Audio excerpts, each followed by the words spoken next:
پڑھتے سب ہیں. ہم نے یہاں مدرسے میں پڑھا ہے, نبی نے بھی پڑھا ہے, مگر یہاں نہیں پڑھا, وہ وہاں سے پڑھ کے آئے. دیکھیے دو لفظ ہیں, ہمیں جس نے پڑھایا وہ کہلائیں گے مرحوم, اس لیے کہ لفظ مرحوم ہے مفعول, جس پر رحم کیا گیا ہو.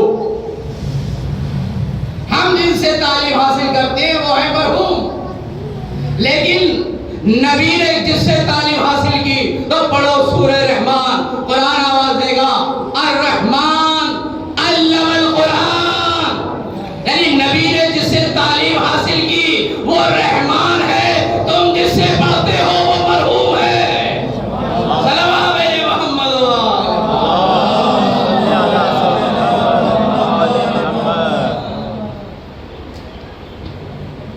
ہم یہاں پڑھتے ہیں, وہ وہاں سے پڑھتے ہیں, پڑھتے سب, اور جیسا طالب علم ہوتا ہے ویسے ہی اسے پڑھایا جاتا ہے.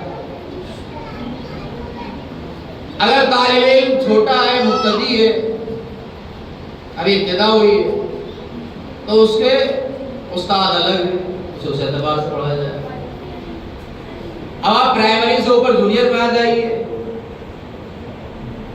تو اس کے لیے استاد الگ ہے.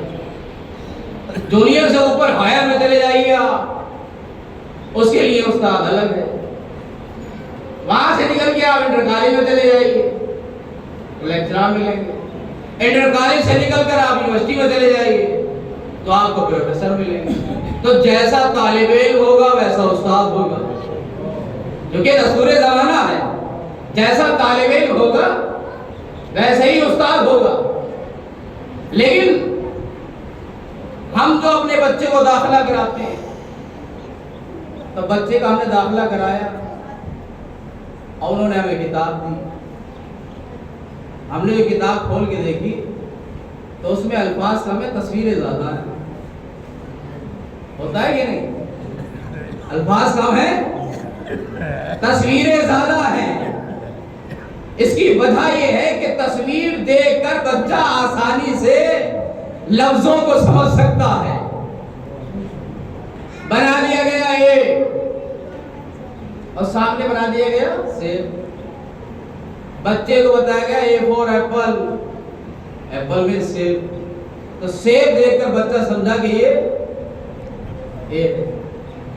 بچہ تصویر دیکھتا گیا اور لفظ سمجھتا چلا گیا, اس لیے کہ بچے کی آسانی کے لیے تصویر رکھی گئی ہے. ابھی یہ مبتدی ہے, ابھی یہ تصویروں کے ذریعے سے آسانی سے سمجھ سکتا ہے. بھائی اسی طریقے سے ساری کائنات کے لوگ اللہ کی نگاہ میں مبتدی ہیں. سارے انسان اللہ کی نگاہ میں مبتدی ہیں. یہی وجہ ہے اس نے قرآن کے ساتھ اہل بیت کو بھیج دیا کہ انہیں دیکھتے چلے جاؤ, قرآن سمجھ میں آتا چلا جائے گا. چلو محمد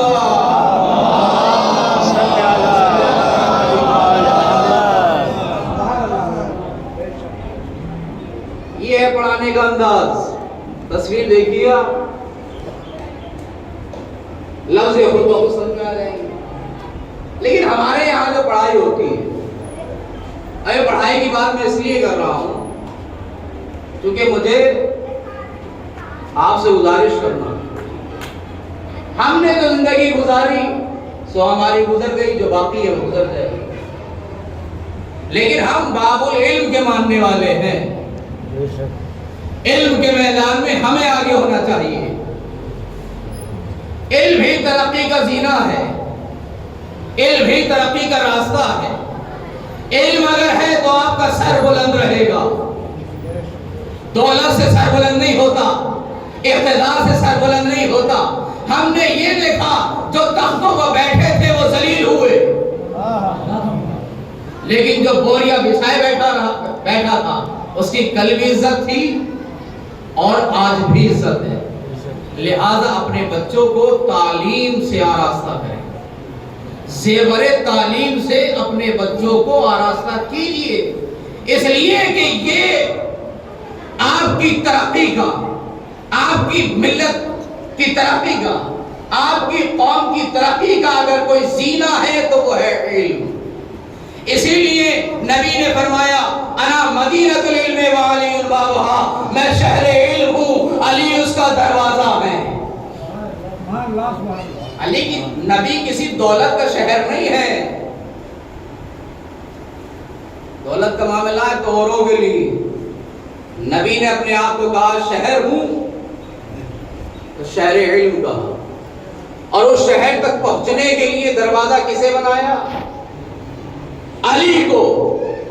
لہذا بچے کی محبت میں نہ صحیح یہ نہ دیکھیے کہ صاحب بچہ کمائے گا نہیں تو ہمیں ملے گا کہاں سے، ہم کھائیں گے کہاں سے، اس لیے کہ رازق اللہ ہے، اس نے رزق کا وعدہ کیا ہے۔ ایسا نہیں ہے کہ آپ بچے کو کام پہ بھیجیں گے نہیں، اسے کچھ سکھائیں گے نہیں، وہ کما کے لائے گا نہیں تو گھر میں چولہا جلے گا نہیں، ایسا کچھ نہیں ہے۔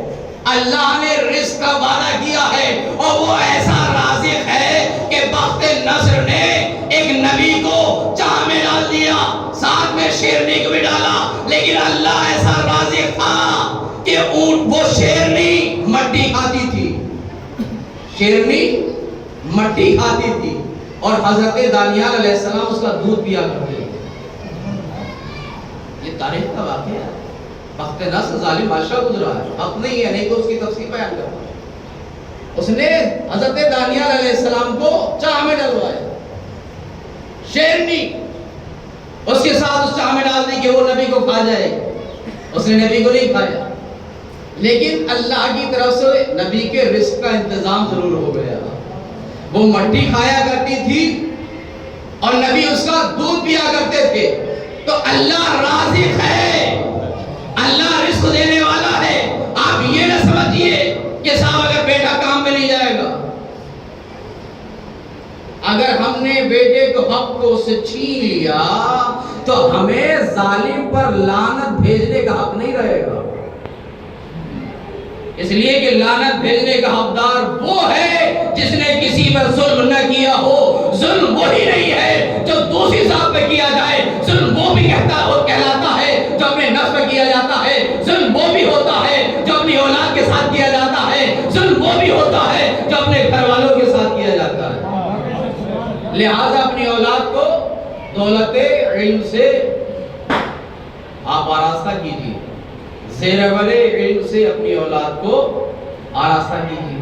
تو میں آج یہ کر رہا تھا پڑھانے کا طریقہ کیا ہے ہمارے کہ پہلے بچے آتے ہیں، اس کے بعد ٹیچر کلاس میں آتا ہے رجسٹر ہاتھ میں لے کے، یعنی ہمارے یہاں کلاس سے بچے پہلے ہیں اور پڑھانے والا بعد میں ہے، لیکن یہ الہی انتظام ہے کہ پڑھنے والے دنیا میں بعد میں آئے،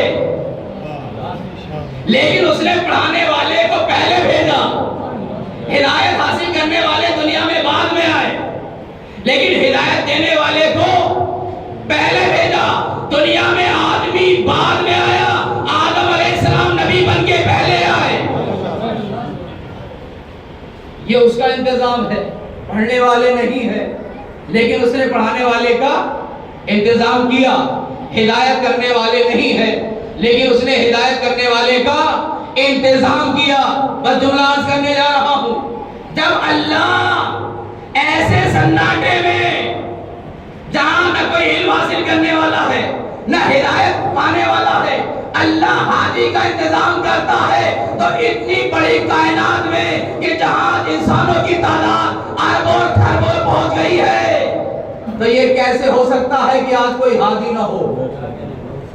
اے اللہ سناٹے میں حاجی بھیجے، تنہائی میں حاجی بھیجے، اور آج جب زیادہ ضرورت ہے، لاکھوں اربوں خربوں لوگ اس دنیا میں ہیں، آج کوئی حاجی نہیں، وہ لوگ اور ہیں جن کا کوئی حاجی نہیں ہے۔ الحمدللہ ہمارا امام غیب کے پردے میں بیٹھا ہوا ہے۔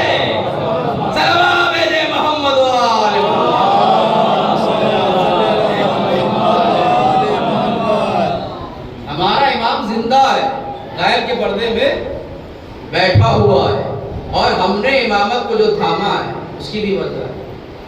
دیکھیے ہم قرآن پڑھتے ہیں تو غور بھی کرتے ہیں، ہم قرآن پڑھتے ہیں تو ہمارے اندر قرآن فہمی کا ذوق بھی ہے، قرآن کو سمجھ کے پڑھتے ہیں۔ ہم نے قرآن میں آیت پڑھی یوم ندعو کل اناس بامامہم، ہم قیامت میں لوگوں کو اس کے نبی کے ساتھ بلائیں گے، رسول کے ساتھ بلائیں گے۔ کس کے ساتھ بلائیں گے؟ بولیے امام کے ساتھ۔ یوم ندعو کل اناس بامامہم، ہم قیامت کے دن لوگوں کو ان کے امام کے ساتھ بلائیں گے، تو امام کے ساتھ وہی جائے گا جس کا کوئی امام ہوگا، اور جس کا کوئی امام ہے ہی نہیں، اب وہ کس کے ساتھ ہوگا صاحب؟ یہ قیامت میں امام کے ساتھ ہی اٹھایا جائے گا، اور قیامت کی ہولناکی بڑی خطرناک ہے۔ سورہ حج پڑھیے آپ، اس کی دوسری آیت، اس کا ترجمہ پڑھتا ہوں میں۔ قیامت کی ہولناکی ایسی ہے کہ پروردگار عالم کہتا ہے کہ اس دن دودھ پلانے والیاں بھول جائیں گی کہ کوئی بچہ ہے۔ تو قرآن کی فصاحت کو سمجھیے، بلاغت کو سمجھیے۔ ہولناکی کہاں سے بیان کی اللہ نے؟ کہ دودھ پلانے والی بھول جائیں گی کہ کوئی بچہ ہے۔ آپ مجھے بتائیے کیا کوئی ماں ایسی ہے کہ جو اپنے بچے کو دودھ پلانا بھول جائے؟ ماں ہر کام چھوڑ سکتی ہے لیکن بچے کو دودھ پلانا نہیں بھول سکتی۔ پھر ارشاد فرمایا اسی آیت مبارکہ میں وَتَرَى النَّاسَ سُكَارَىٰ، تم لوگ دیکھو گے قیامت کے دن ایسے چل رہے ہوں گے جیسے نشے کی حالت میں ہو۔ کسی کو نشے میں چلتا ہوا دیکھا ہے؟ نہیں دیکھا ہو تو دیکھ لینا، جب نشے کے عالم میں چلتا ہے تو پھر پتہ نہیں ہوتا سڑک کہاں ہے اور نالی کہاں ہے۔ قیامت کی ہولناکی، تَرَى النَّاسَ سُكَارَىٰ، لوگ نشے کے عالم میں جھومتے ہوئے چلیں گے۔ وَمَا هُمْ بِسُكَارَىٰ، قرآن کہہ رہا ہے وہ نشے میں نہیں ہوں گے۔ اس بات ہے